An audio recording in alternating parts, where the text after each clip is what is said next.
tardes, buenos días para los que os conectáis desde el otro hemisferio.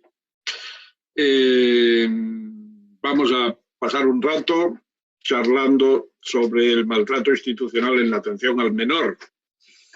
Les agradezco el interés en esta jornada que tiene inevitablemente algo de tenebroso por las circunstancias de la pandemia, pero que a la vez tiene algo y muy importante de luminoso por el interés de ustedes en aprender y en participar en este tipo de actividades. El maltrato institucional es el subtítulo del libro que, junto con Jorge Colapinto, estamos poniendo a punto. Casi está ya listo para entrar en prensa. Y el título, si el subtítulo es el maltrato institucional en la atención al menor, el título es Historias para no dormir,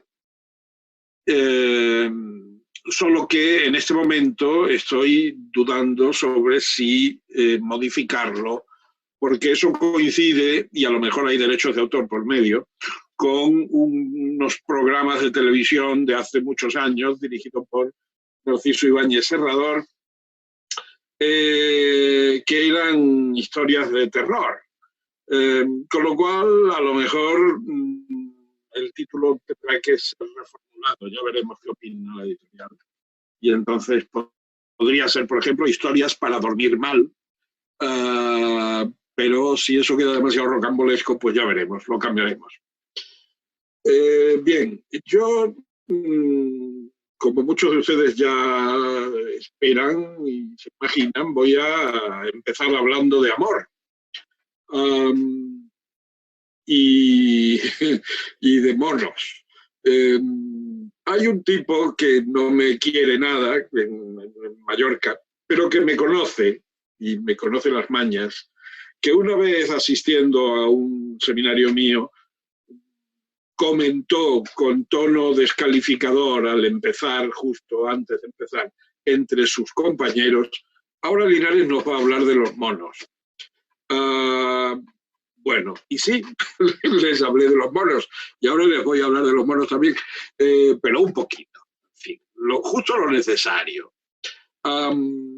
Les voy a leer las primeras líneas del primer capítulo del libro, que dice así: cuando aquellos vivarachos primates decidieron hace unos cuantos millones de años bajar de los árboles para iniciar la incierta pero fascinante aventura de la bipedestación, no existía en su horizonte cognitivo la posibilidad de siquiera sospechar que estaban por realizar la más revolucionaria gesta jamás emprendida en la naturaleza: sentar las bases para el surgimiento y desarrollo de la especie humana.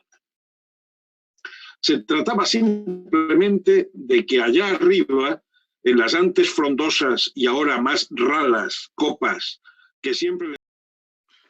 Bueno, lamento la interrupción, parece que se cayó internet y ahora ya se ha levantado, así que disculpen las molestias.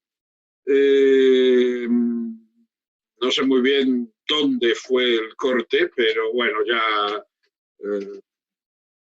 seguimos.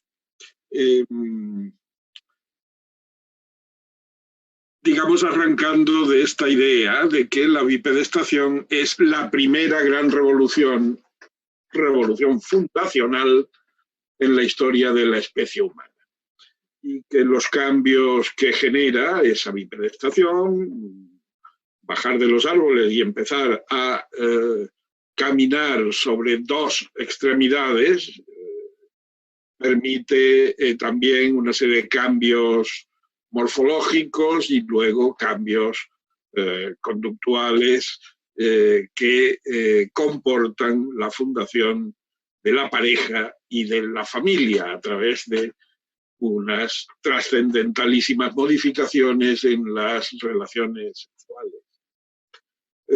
Bien, todo esto nos lleva a considerar que ha aparecido la especie humana. Y que esta especie humana, definiendo la especie como un conjunto de seres vivos con características comunes que los diferencian de otros, definición muy sencillita, pero que en el caso nuestro de la especie humana las diferencias son radicales, porque nos vamos a convertir en la especie hegemónica y eso gracias fundamentalmente... ¿Cómo? Adrián. Bien. Digamos, ese desarrollo evolutivo espectacular de la especie humana, gracias fundamentalmente a un elemento maravilloso, definitorio, que es el amor. Las relaciones amorosas permiten que los humanos tengan un extraordinario éxito evolutivo. Yo siempre pongo el ejemplo de la defensa de las crías. La defensa de las crías en otras especies de mamíferos superiores existe también, pero es una defensa programada instintivamente, que en cuanto que los marcadores instintivos informan de que la batalla está perdida, hacen que la madre o el padre o ambos se retiren y abandonen a la cría en manos, en garras del depredador. En cambio, eso no ocurre en la especie humana. En la especie humana ya no es un mecánico marcador instintivo el que nos dice el peligro, sino una, digamos, información matizada, sofisticada, que incluye una defensa acérrima, una defensa total de la cría. Y en eso los humanos, pues, marcamos una diferencia. Lo mismo que en otras cosas tan sencillas como el comer. Si vemos comer a una familia, entre comillas, a un grupo de babuinos, por ejemplo, pues lo hacen de una forma jerárquica, rígida, primero el macho dominante, luego los otros machos, luego las hembras, luego las crías. Y quien intenta saltarse, porque el hambre aprieta, ¿no? Quien intenta saltarse el orden es reducido inmediatamente porque el grupo no lo tolera. Con esas rigideces jerárquicas, la especie babuinos, digamos, primates superiores, está perfectamente dotada para mantenerse, pero desde luego no para progresar, no para desarrollarse, digamos, evolutivamente como nos hemos desarrollado los humanos, que hemos sido capaces de dar mayor importancia, por ejemplo, a la hora de comer, si es necesario, a los miembros de la familia, especie, que son más importantes para la misma, es decir, mujeres y niños. Lo mismo que a la hora de que se hunde el Titanic, se prioriza el salvamento de los más importantes para la especie, mujeres y niños, y no los más dotados de masa muscular. Bien, todo esto tan importante para el éxito evolutivo de la especie humana se lo debemos al amor, fundamentalmente. Y es la línea que marca el desarrollo de la especie hasta llegar a la segunda gran revolución en nuestra historia, que es el Neolítico. En esa segunda revolución van a aparecer una serie de fenómenos nuevos. Sabemos que se produce esa revolución cuando se inventa la agricultura y la ganadería lo cual permite por primera vez, por una parte, tener un asentamiento fijo, que es la ciudad. Eso pone en marcha la civilización, que viene de civitas, ¿verdad? Y libera una extraordinaria cantidad de fuerza de trabajo, porque por primera vez en la historia de la humanidad y de la naturaleza existen excedentes materiales. Hay un huerto, hay un corral, y ya no hay que echarse al campo cada mañana para ver lo que se trae de comer, sino que basta con darse una vueltecita por el campo, perdón, por el huerto o por el corral, para tener asegurada la alimentación. Solo que, claro, la vueltecita por el corral y el huerto se lo pueden dar también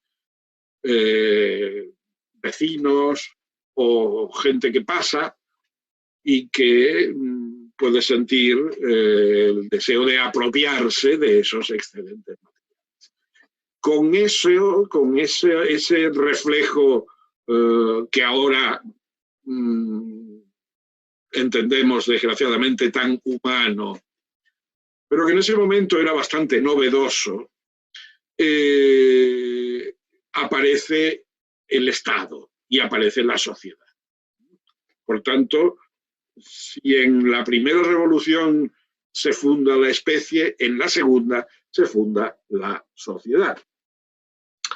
Podemos entender que la sociedad, con una definición también muy sencilla, es un conjunto de personas que se relacionan entre sí de acuerdo con unas determinadas reglas de organización jurídicas y consuetudinarias, es decir, costumbres, y que comparten una misma cultura o civilización en un espacio o un tiempo determinado.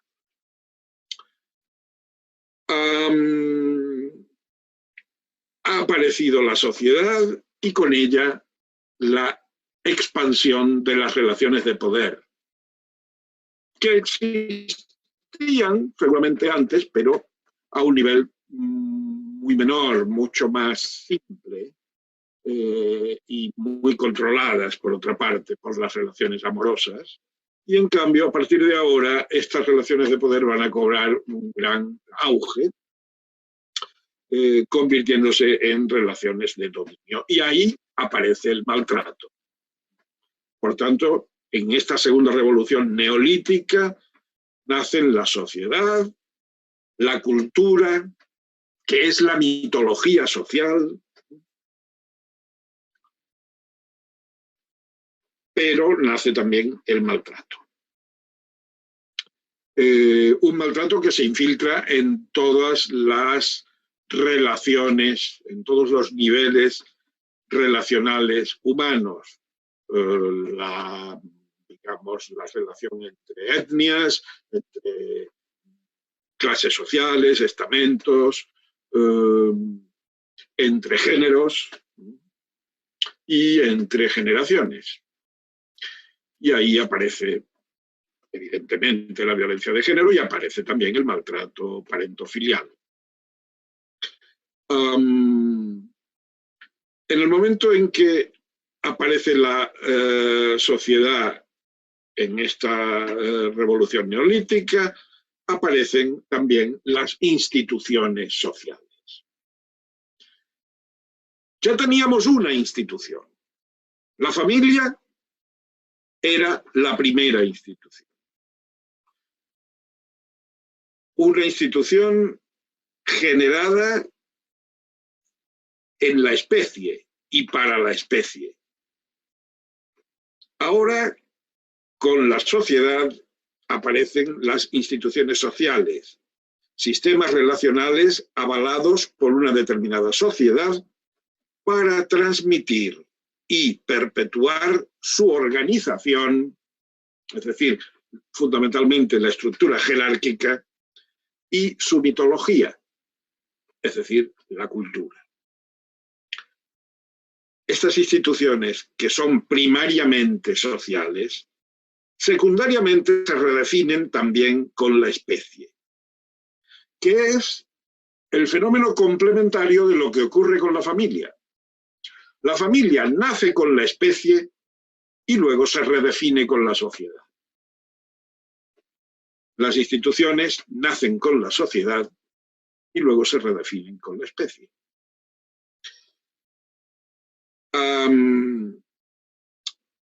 Por eso, aquí ya podemos introducir la definición crucial en mi modelo y en mi propuesta teórica, que es que los humanos somos primariamente amorosos cuando actuamos al servicio de la especie y enmarcados por la especie, y secundariamente maltratantes cuando actuamos al servicio de la sociedad y enmarcados por la sociedad.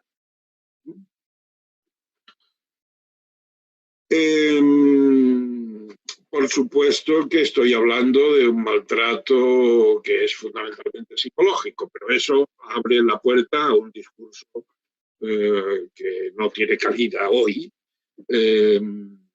y en cambio tenemos que intentar centrarnos, una vez que tenemos las instituciones sociales creadas, en entender un poquito el tema central de esta charla, de este breve seminario, que es el maltrato institucional.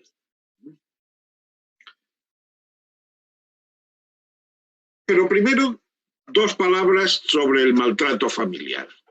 Está claro que con las definiciones que acabamos de dar, el maltrato familiar es una consecuencia de la contradictoria interacción en el seno de la familia entre su primaria función nutricia al servicio de la especie y la secundaria función opresiva tributaria de la sociedad.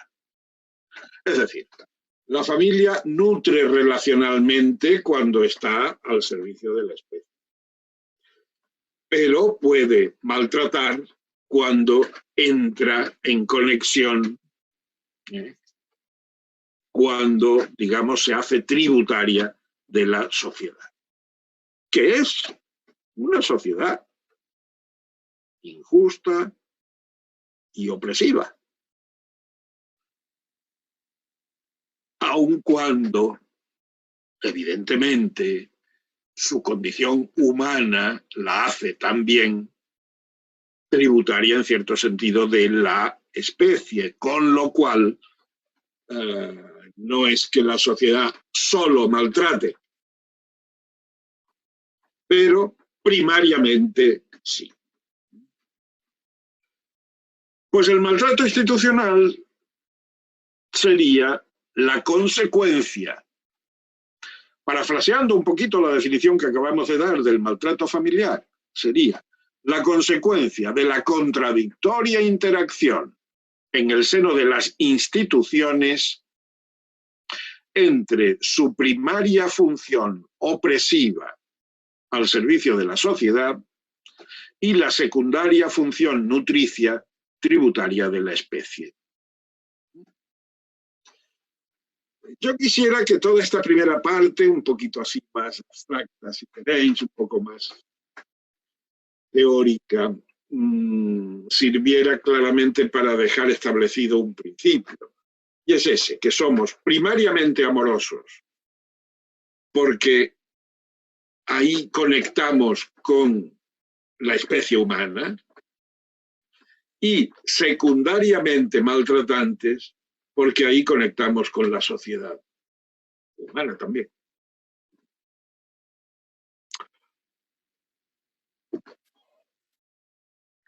Por tanto, digamos que este maltrato institucional va a, recuerdo la definición, va a ser la consecuencia de esta contradictoria interacción entre la opresión por su filiación social o societaria, ¿no?, y la nutrición relacional, que es consecuencia de su vinculación, en última instancia, con la especie. Bien, pues dicho todo esto, el rato que queda vamos a dedicarlo a las causas principales de maltrato institucional, que creo que es, digamos, la parte más polémica, si quieren ustedes. No sé si la más importante, eso ya lo juzgarán cuando salga el libro, pero sí, en todo caso, la más polémica. Porque tiene una carga muy crítica con las instituciones de protección al menor, que son típicas instituciones sociales, por tanto, que, digamos, son tributarias primariamente de la sociedad y secundariamente de la especie. Vamos a repasar tres tipos de causas del maltrato institucional, que generalmente nos las encontramos combinadas, ¿verdad? Y superpuestas unas con otras. Por una parte, y en primer lugar, la inadecuación de las políticas.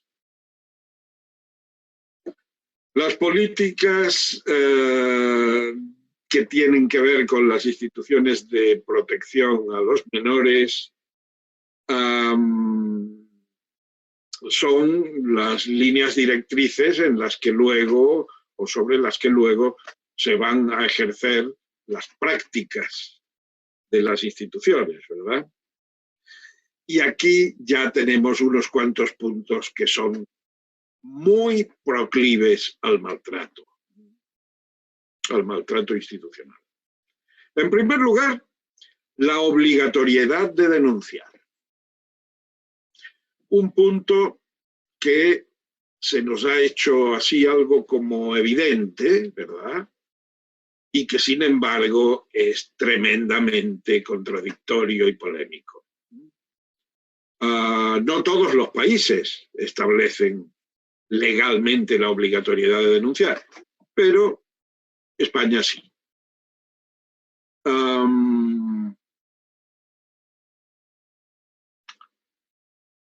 La obligatoriedad de denunciar conduce a situaciones tan grotescas como serían el que ante un dolor abdominal la intervención médica consistiera de entrada en hacer una laparotomía, es decir, abrir el abdomen para ver qué pasa ahí dentro. A nadie se le ocurre legitimar semejante disparate, ¿verdad? Los médicos están totalmente autorizados a explorar ese abdomen y determinar cuáles son las causas de ese dolor. Y en la mayoría de los casos, las causas de ese dolor abdominal van a ser ligeras. Yo tenía esta tarde un ligero dolor de estómago que luego me ha pasado. Y en el peor de los casos, o al menos dentro de esa gama más ligera, pues tomar alguna medicación, protector de la mucosa, en fin, qué sé yo, o instaurar un régimen adecuado, mil cosas que constituyen el ABC de la práctica médica, ¿no? Digestológica. Y solo si se detecta mediante una exploración adecuada y se ve una defensa muscular abdominal importante y por tanto un posible abdomen agudo, pues podrá estar indicado el abrir y dar paso a la cirugía. Pues no, en el terreno de la atención al menor, directamente y ante la menor sospecha de maltrato, hay que denunciar. Lo cual nos quita a los profesionales la posibilidad de discriminar entre las distintas modalidades de maltrato y, por tanto, de poder afinar en la solución que apliquemos. Yo no tengo más remedio que acatar la ley, pero desde luego sí que me permito, y puedo hacerlo y lo hago, criticarla cuando me parece una mala ley. No voy a entrar en detalles, pero esto es algo que nos viene de Estados Unidos, donde el puritanismo fundador de la sociedad americana tiene unas determinadas categorías ideológicas que han generado esta práctica y esta legislación, que luego nos ha venido a Europa, pues, digamos, de alguna manera impuesta. Repito, no a todos los países, hay algunos que por suerte mantienen esa otra posibilidad de que la denuncia sea en función de la gravedad que el profesional detecte. Yo creo que debemos aspirar a eso. Otro punto que muestra la inadecuación de las políticas de atención al menor es el principio de todo por el niño, que ingenuamente se plasma en el interés superior del menor. Eso está muy bien, nadie lo discute. Los niños son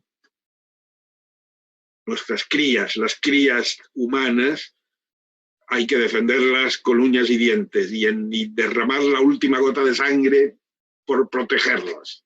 Faltaría más. Pero en la práctica cotidiana eso supone que muchas veces el interés superior del menor se interpreta contra la familia. Y entonces ahí ya entramos en un terreno de maltrato institucional, porque el maltratar a la familia sobre pretexto de proteger al menor es pan para hoy y hambre para mañana. Esa familia va a ser la principal o única fuente de recursos de ese niño el día de mañana y salvo en los casos extremos en que pueda y esté indicada una adopción, por supuesto. Pero en la mayoría de casos no es así, y entonces, si se maltrata a la familia, indirectamente se maltrata también al menor.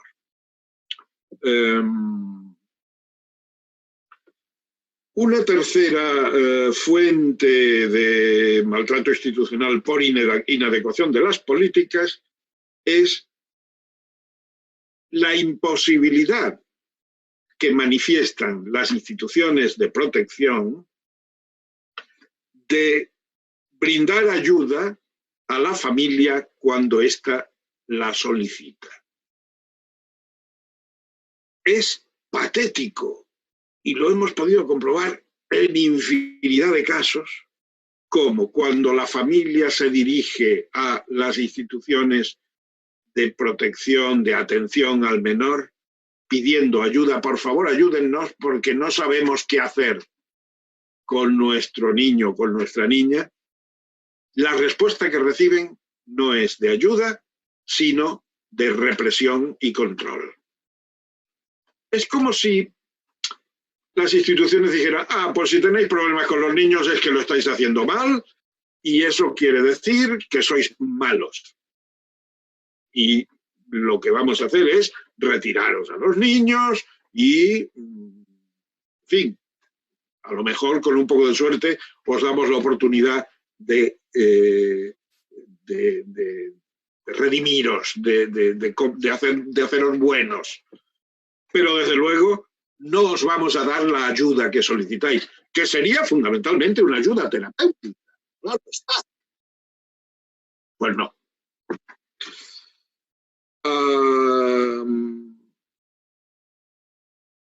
Bueno, una cuarta fuente de maltrato institucional, pero que en realidad es un complemento de estas otras, es la triangulación. En general, las instituciones cuando intervienen triangulan al niño y con su familia. Y de esas triangulaciones no se desprende desde luego nada bueno. Y por último, en este terreno de las políticas, de la inadecuación de las políticas, la priorización de las grandes intervenciones. Yo en mi ya larga experiencia con estos problemas, he podido ver cómo para ayudar a unos menores, para intervenir en una situación de riesgo de menores, se creaba, por ejemplo, de la noche a la mañana una nueva residencia, con una inversión millonaria y con unos sueldos luego estratosféricos para los 3 turnos de profesionales, etcétera, etcétera, etcétera. Para una familia. Eso sí, era una familia con 15 hijos retirados. Pero así todo, era un despilfarro espectacular. Estoy poniendo un ejemplo, pero hay muchos ejemplos menores sin llegar a esa dimensión, en los que se prima la gran intervención, cuando sería tan fácil destacar a un profesional o a 2 que trabajando con la familia en su mismo contexto o en su mismo hábitat, les ayudara a cambiar. Eso, evidentemente, si no hay un riesgo inmediato de muerte o de gravísimo daño, cosa que suele ser excepcional. El segundo gran grupo de inadecuaciones que generan maltrato institucional es el de la inadecuación de los recursos. Hemos hablado de inadecuación de las políticas. Inadecuación de los recursos. Aquí podemos distinguir 2, por defecto y por exceso. Los que me escuchen desde el otro lado del Atlántico y sobre todo en algunas, seguramente estarán pensando enseguida, desde que empezamos a hablar de maltrato institucional, en las situaciones de inadecuación de recursos por defecto. Porque efectivamente en muchos países, digamos, las dotaciones presupuestarias para estas funciones son mínimas y por tanto los equipos son súper precarios, las instalaciones o los recursos físicos, materiales son muy pobres, etcétera, etcétera, etcétera. Bueno, frente a ese tipo de inadecuación de recursos y maltrato subsiguiente, maltrato institucional, no voy a hablar porque es obvio. Es decir, no se puede atender a niños con personal mal formado o no formado del todo y con instalaciones miserables cayéndose a pedazos. Eso es tan obvio que no merece una mayor reflexión. Lo que hay es que sensibilizar a las sociedades para que prioricen eso, para que prioricen y faciliten una dotación adecuada con recursos adecuados. Pero en cambio, curiosamente, en el terreno de lo paradójico, tenemos que detenernos un momento en lo contrario, en la inadecuación por exceso. Porque yo he visto cómo algunas instituciones de atención al menor hacían cosas como retirar a los niños y a continuación llevárselos de crucero a las islas griegas y luego en la temporada de invierno a esquiar en la Saboya francesa o en Suiza. Claro, esa locura por supuesto conecta con otros fenómenos a los que ya he hecho referencia, como es lo de todo por el niño pero contra la familia y la triangulación, etcétera, ¿no? Es un mensaje a los niños de decirle, con vuestras familias nunca vais a soñar con estos lujos, en cambio mirad nosotros cómo os los proporcionamos y qué maravillosamente bien os tratamos. Claro, pero ¿y luego qué? Cuando esos niños crecen, cuando esos niños, ¿luego qué? O sea, vuelven con sus familias. ¿A qué ha ayudado que hayan pasado un verano navegando en el Egeo o un invierno esquiando en los Alpes? Terrible contradicción, terrible paradoja que en algunas ocasiones ha generado verdaderos desastres. Por último, el tercer gran grupo de causas del maltrato institucional tendría que ver con la inadecuación de los profesionales. Vamos a ver, como tengo que ser breve porque tenemos que dejar espacio para un poco de coloquio, voy a pasar de una forma bastante ligera por este terreno. Yo digo siempre, humorísticamente, claro está, que hasta hace unos años, no tantos, era Dios quien daba y quitaba a los niños. Y ahora son los funcionarios de las instituciones de atención al menor. Ocupar el lugar de Dios es una responsabilidad que yo no querría para mí. Así que los profesionales de atención al menor que están sustituyendo, están ejerciendo funciones divinas, tendrían que tener esto muy presente para hacer un continuo ejercicio de humildad, de modestia. Y desgraciadamente eso no siempre ocurre. Bueno, por una parte tenemos que muchas veces los profesionales tienen una formación deficiente. Hay que decir que hay otros que son verdaderos héroes que se pagan de su bolsillo formación para poder estar a la altura de las circunstancias y estos requieren un homenaje. Yo se lo hago públicamente. Pero hay otros que no y desgraciadamente pues eso comporta carencias importantes ya de partida, ¿no? Profesionales a veces muy jóvenes y que se están renovando porque las condiciones laborales no son precisamente óptimas y entonces, y en cambio el burnout, la combustión profesional pues es una constante y eso hace que haya una rotación grande y que la formación pues no esté a la altura. Luego hay características humanas que en estas situaciones se ponen especialmente de manifiesto. Todos los humanos tenemos un brote de narcisismo más o menos oculto, entre otras cualidades y características, ¿verdad? Los profesionales de estos servicios también. Y claro, es una situación que se presta a que ese narcisismo se hipertrofie un poquito. Y a veces ocurre y entonces también eso tiene una repercusión importante sobre el maltrato institucional. Digo que las situaciones lo facilitan porque estar tratando con familias en muchos casos carentes, frágiles,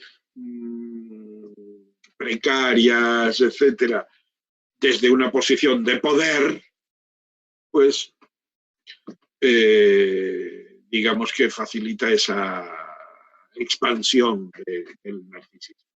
Hay que estar muy vigilantes con eso.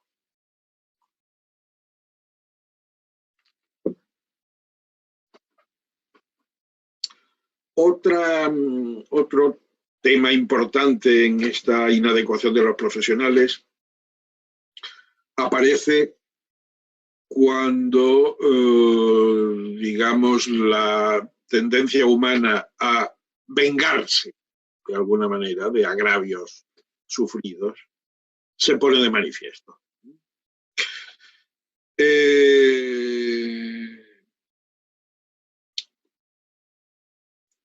¿Cuándo aparece generalmente esto? Pues aparece cuando la familia se defiende.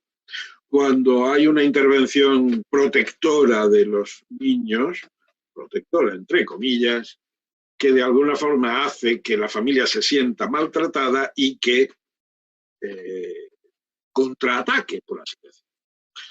Algunas lo hacen de una manera muy primaria, muy simple, pues gritando, protestando, insultando, etc. También es una posición de riesgo para la familia, porque muchos profesionales no saben elaborar adecuadamente esas microagresiones y se generan dinámicas vindicativas. Pero es que además a veces lo que ocurre es que las familias ya se organizan seriamente y contraatacan, por ejemplo, a nivel legal, denunciando. Y eso a las instituciones de atención al menor aquí en nuestro contexto les sienta siempre fatal. Cuando en cambio tendrían que entender que esa reacción de las familias muchas veces encierra un germen de reestructuración. Si han sido capaces de sacar fuerzas de flaqueza para contraatacar y digamos, llevar el asunto a los tribunales, a lo mejor familias que eran muy caóticas hasta ese momento, resulta que están generando un primer principio de estructuración. Pues aprovechémoslo terapéuticamente, ayudémosles a ampliarlo, a expandirlo y estaremos resolviendo el problema. No, son familias manipuladoras y no han comprendido nada y entonces las emprenden con estas pobres gentes. Esa es la dinámica esta vindicativa que yo denuncio. Luego hay lo que podemos llamar cobardía burocrática o pereza jerárquica, que también influye muchas veces. Es decir, y bueno, lo vamos a ver junto con el otro punto siguiente, que es la burocracia y el corporativismo.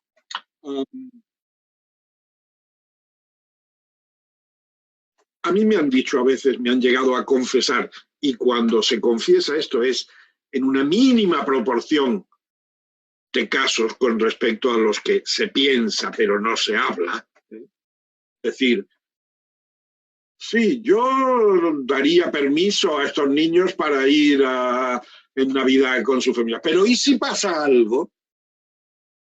Ese ¿y si pasa algo?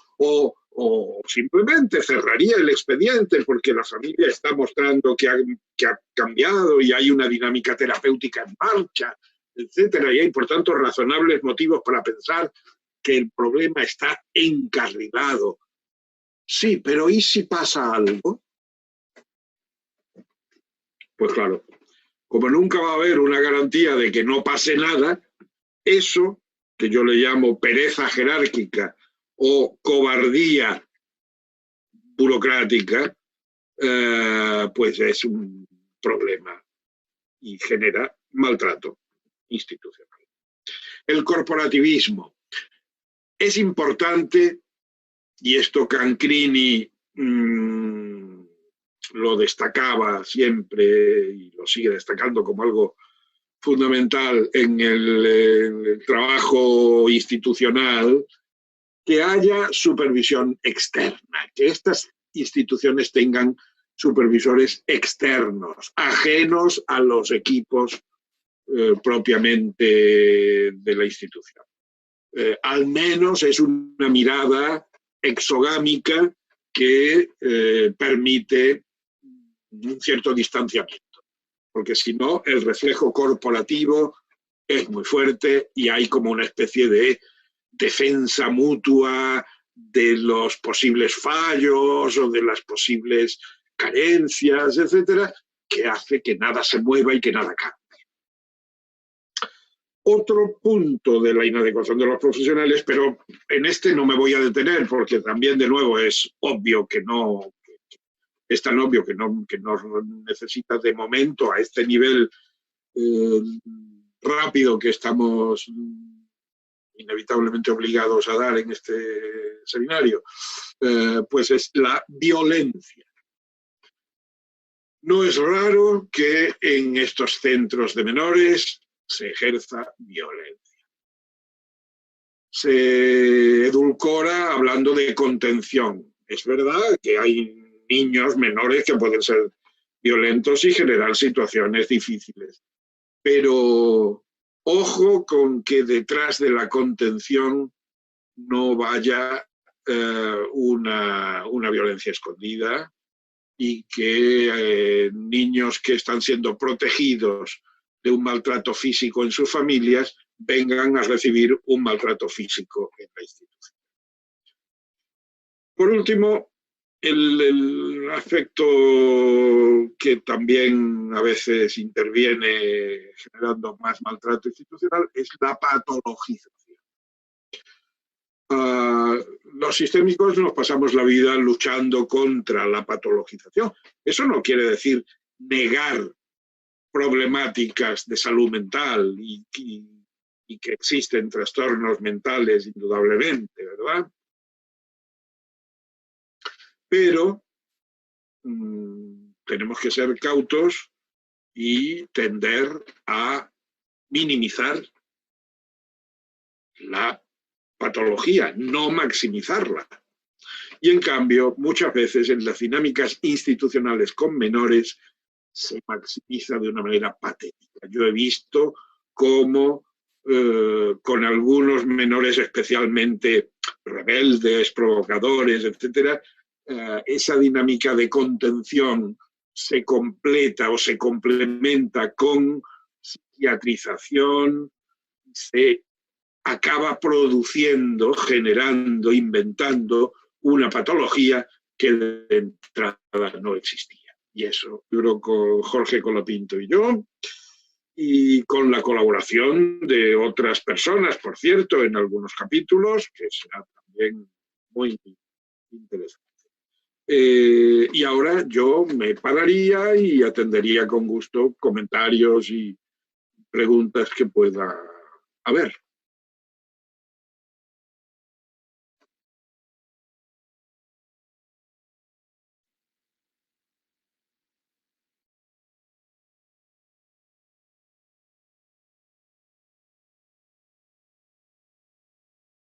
Bueno, a través de los chats de Facebook y de YouTube pueden enviar preguntas que mi colaborador Adrián Hinojosa me transmitirá.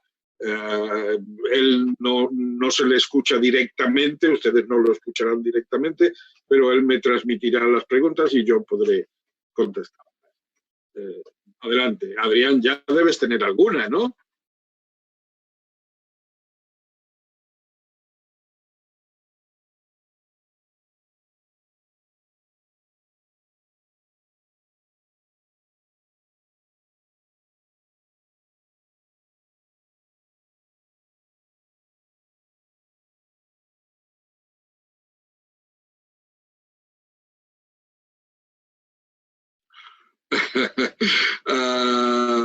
Bueno, me dice Adrián que hay personas que están muy de acuerdo con mi discurso y que hay otras que no y que se sienten que no están representadas y por tanto como que estuvieran un poco quejosas de mi discurso crítico.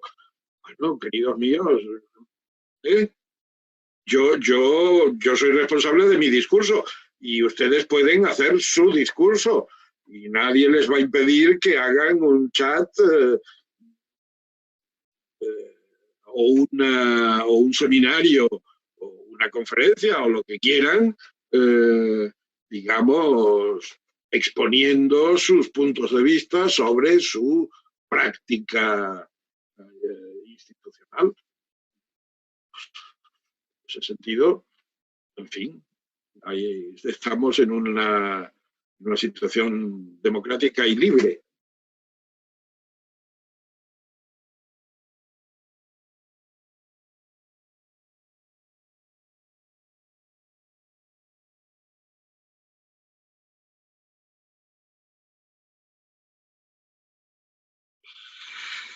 Bueno, lo del ánimo de lucro efectivamente es un tema.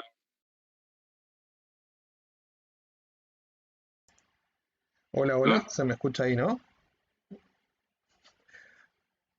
Hola, ¿qué tal? Un saludo a toda la audiencia. Te transmito una pregunta en voz alta para que la gente sepa de qué va tu respuesta. Sí, preguntan, Juan Luis, ¿qué cambios deben darse en el sistema de protección? ¿Hacerlo más público? ¿Dotarlo de recursos? ¿Dejar de ser un ámbito con ánimos de lucro? Eh, Sí, si yo tuviera la respuesta y a lo mejor ya la habría implementado, qué sé yo, a lo mejor me habría metido en política y lo habría implementado. No tengo una respuesta precisa, pero yo creo que sí, que este problema que es tan importante, tan central, debe ser fundamentalmente atendido desde espacios públicos. Es como la educación y como la sanidad. Yo no niego que pueda haber una sanidad y una educación privada, pero creo que el grueso de la sanidad y de la educación deben ser públicas, y lo mismo creo con este tema tan crucial para la especie, que es la atención al menor. De todas formas, lo del lucro no es tan importante. Son lucritos. Porque luego resulta que hay instituciones que son muy ricas y que también maltratan. Y estas no buscan el dinero, sino que son instituciones orientadas sobre todo ideológicamente. Así que, bueno, la respuesta es compleja, es decir, sí a lo público, pero no obsesionarse con lo del lucro porque no creo que sea un elemento. Otra de las preguntas, más que nada pedidos, es si podrías comentar ejemplos tuyos de tu casuística sobre de qué manera pudiste intervenir en alguna situación que identificabas como maltrato institucional. Sí, tengo una casuística infinita, que alguna parte de ella aparece en el libro este, otra parte ya ha aparecido en los libros que he publicado sobre maltrato familiar, en fin. Um, pues, pues sí, ahora mismo siento lo que dicen los franceses l'embarras du choix, la confusión de la elección. Bueno, pues opto por hablar de una de las últimas, que tiene que ver justamente con una demanda de ayuda frustrada. Es decir, una familia con un hijo de 15 años, con un diagnóstico de Asperger, que luego la verdad es que no se confirma, porque esa es otra, ¿no? El tema de la inflación diagnóstica con diagnósticos de moda, como son los autismos y el Asperger en concreto, etcétera, etcétera. Pero bueno, una familia con dificultades, con un adolescente quinceañero que es muy suyo, muy especial, y que entra en conflicto con la madre con mucha facilidad. La madre es una mujer muy asertiva, que, con la que resulta difícil negociar, y un adolescente pues también, por definición, lo es, con lo cual saltan chispas. Y llega un momento en que este chico amenaza con suicidio, en otros momentos se pone bastante agresivo, etcétera, y los padres acuden a Leaya del barrio a pedir ayuda. Y Leaya del barrio responde con la respuesta habitual, que es retirada del menor. Y bueno, en este caso, pues la retirada tuvo una ventaja que no era con la que contaba, porque la respuesta es, como he dicho antes, retirada del menor con un mensaje de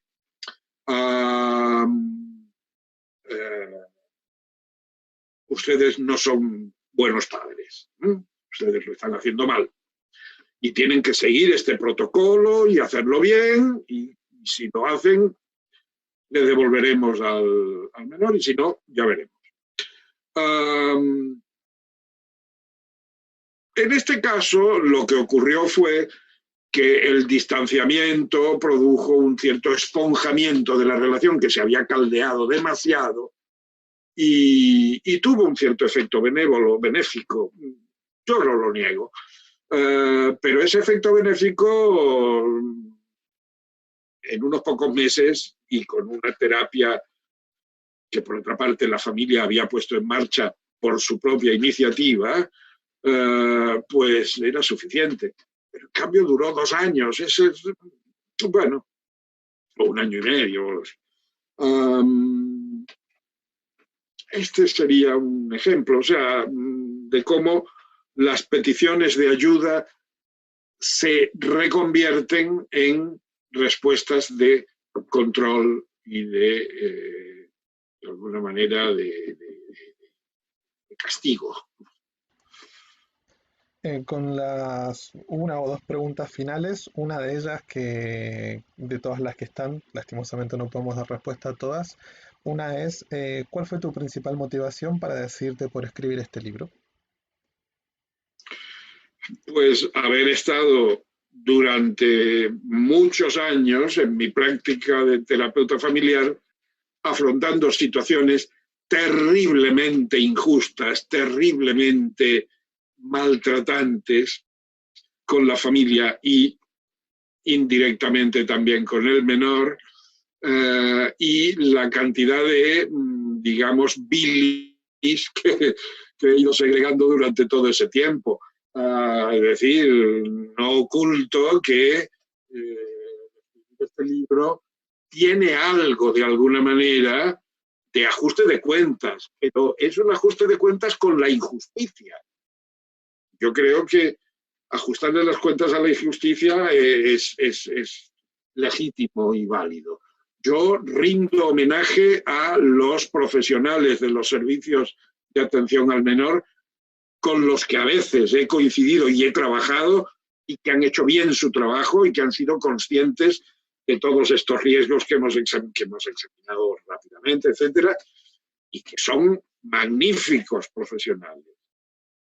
Pero, desgraciadamente, he tenido que sobrellevar muchas situaciones en las que esa no era la tónica y la tónica era, pues, de maltrato en todos los puntos que he desarrollado. Eso me fue creando una tensión interna que me dijo, esto lo tengo que convertir en un libro porque es que no hay derecho que esto pase inadvertido. Pues eso. Bien, la última pregunta que tenemos es, frente a la obligatoriedad legal de denunciar que podemos tener los terapeutas, ¿eso implica un riesgo de quedar triangulados entre el sistema y la familia?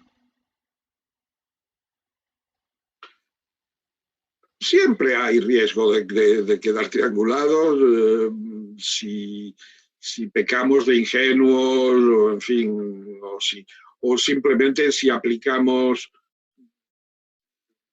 métodos simplistas de análisis. Yo creo que la obligatoriedad de denunciar, pues hay que bandearla de la mejor manera posible.